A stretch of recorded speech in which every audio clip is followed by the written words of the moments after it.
اعوذ باللہ من الشیطان الرجیم بسم اللہ الرحمن الرحیم۔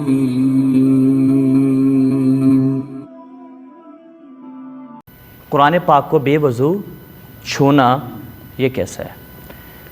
تو ویسے مشہور مسئلہ ہے، ساروں کو علم ہے، تو تھوڑا ڈیٹیل سے بتاؤں کیونکہ مجھے کسی نے بتلایا، کسی ہمارے نمازی بھائی نے، کالجز، اب میں نہیں کہہ رہا، ہمارا حسن ظن یہ ہے کہ وہ باوضو ہوتے ہوں گے، ہمارا حسن ظن کیا ہے جی؟ وہ باوضو، لیکن بتایا گیا کالجز، یونیورسٹیز کے اندر یا دیگر تعلیمی اداروں کے اندر یا اسلامیات پڑھائی جاتی ہیں، وہاں قرآنی آیات ہوتی ہیں، کتب کے اندر قرآنی آیات ہوتی ہیں، تو وہاں قرآنی آیات کو پڑھا جا رہا ہوتا ہے، سکھایا جا رہا ہوتا ہے، تو وہ باوضو نہیں ہوتے۔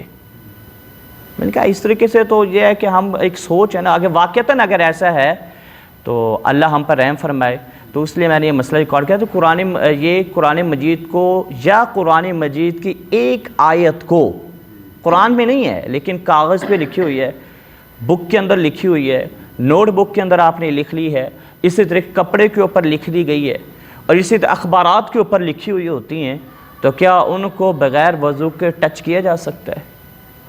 یہ سوال ہے، کیا حکم شرع ہوگا؟ دیکھیں جی، قرآن مجید کی ایک آیت ہو، قرآن مجید کی دو آیتیں ہوں، قرآن مجید کا ایک سپارہ ہو، مکمل قرآن پاک ہو، بے وضو بندہ اس کو چھو سکتا نہیں ہے۔ اسی طریقے سے جنبی شخص، وہ چھو بھی نہیں سکتا، پڑھ بھی نہیں سکتا۔ اسی طریقے سے حائضہ عورت، وہ چھو بھی نہیں سکتی، پڑھ بھی نہیں سکتی۔ نفاس والی، وہ چھو بھی نہیں سکتی، اس کو پڑھ بھی نہیں سکتی قرآن مجید کو۔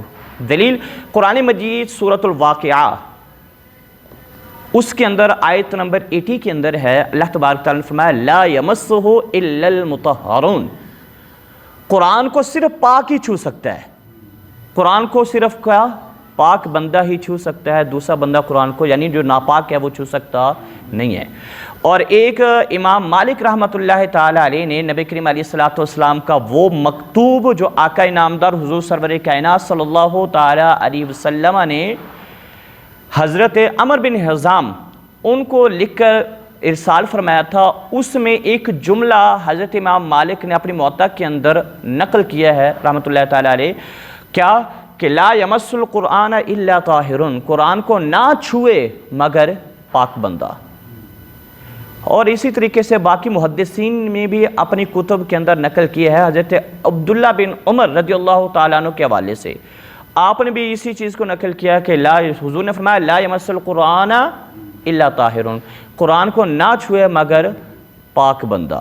تو قرآن کی ایک آیت ہو، دو ہو، تین ہو، پارہ ہو، پورا قرآن پاک ہو، تو اس کو بغیر وضو کے چھو سکتے نہیں ہیں، باوضو ہو تو اس کو چھوا جا سکتا۔ ہاں یہ ہے کہ ایک کپڑا وہ الگ سے آپ نے اس کے ذریعے سے آپ بے وضو ہیں، وہ کپڑے کو اوپر رکھ کر قرآن کو اگر آپ نے پکڑا ہے تو اس کو پکڑنے کی کیا ہے گی؟ اجازت ہے۔ اسی طریقے سے قرآن، ایک کپڑا بالکل قرآن کے ساتھ ہوتا ہے اور ایک الگ سے اس کی جھولی بنائی ہوتی ہے، اس کے اندر قرآن پاک ہوتا ہے، اس کے ذریعے سے بھی قرآن کو کیا کیا جائے؟ چھوا جاتا ہے۔ اسی طریقے سے صندوق چھوٹا سا بنایا ہوا ہے، لکڑی کا باکس بنایا ہوا ہے، اس کے اندر قرآن پاک ہے، تو اس لکڑی کے باکس کو کیا کیا جا سکتا ہے جی؟ اٹھا، کیونکہ آپ وہ براہ راست قرآن کو ہاتھ نہیں لگ رہا بلکہ اس باکس کو ہاتھ لگ رہا ہے، تو اتنی کیا ہے؟ اجازت ہے۔ وَكَنَّا قرآن مجید کو براہ راست چھونا کیا ہے؟ بغیر وضو کے محدث کے لیے جائز نہیں ہے، جنبی کے لیے جائز نہیں ہے، حیضہ کے لیے جائز نہیں ہے۔ کوئی اگر ہمارے بھائی بہن وغیرہ پڑھنے والے، ہمارے اسٹوڈنٹس وغیرہ اگر وہ ایسا کر رہے ہیں تو اللہ کی بارگاہ میں توبہ کریں اور دوبارہ سے باوضو ہو کر قرآن مجید کو کیا کیا جائے؟ چھوا جائے۔ باقی وہ پڑھ سکتے ہیں نہیں پڑھ سکتے، اس کے لیے میں نے الگ سے مسئلہ کیا کر دیا تھا؟ ریکارڈ کروا دیا تھا۔ ایک یہ اس کے حوالے سے ہے۔ دوسرا یہ ہے کہ اب جو قرآن مجید موبائل کے اندر آ رہا ہے، موبائل میں ہوتا ہے نا، موبائل میں پڑھ رہے ہیں، اس کو چھو رہے ہیں، نیچے قرآن پاک آ رہا ہے، تو جو قرآن موبائل کے اندر ہے اس کا چھونا کیسا ہے؟ تو دیکھیں، جو قرآن پاک موبائل میں آپ نے رکھا ہوا ہے، انسٹال کیا ہوا ہے، تو آپ نے وہ کھولا اور پڑھنا شروع کر دیا اور اسکرین پر انگلی کے ذریعے سے آپ پیجز پلٹا رہے ہیں، تو یہ اس کو قیاس کیا ہے غلاف منفصل پر، جو میں نے ابھی عرض کی نا الگ سے کپڑا، تو اس پر قیاس کیا ہے تو یہ اس کے بارے میں فرمایا کہ یہ جو قرآن مجید آپ کے موبائل کے اندر ہے، اس کو بغیر وضو کے چھونا بھی کیا ہے جی، جائز ہے، چھو سکتے ہیں۔ یہ خلاف منفصل پر اس کو کیا کیا جی، کیا اس کا وجہ اس کی بتائی، وجہ یہ بتلائی جو قرآن مجید میں نقوش ہوتے ہیں نا، وہ اوپر جو اس کا یہ کہہ لیں کہ پروٹیکٹر ہے یا سکرین ہے، اس پر نہیں شو ہو رہا ہے، بلکہ یہ موبائل کے اندر ریم جو ہے نا اس میں بھر رہے ہیں، اور اوپر کیا ہے اس کے شیشہ ہے۔ تو اب ہاتھ لگا رہے ہیں تو آپ کے ہاتھ نقوش پر نہیں لگ رہا ہے بلکہ سکرین پر لگ رہے ہیں، تو اس لیے اس کو کیا ہے جی، ٹچ کر سکتے ہیں، اس کو چھو سکتے ہیں۔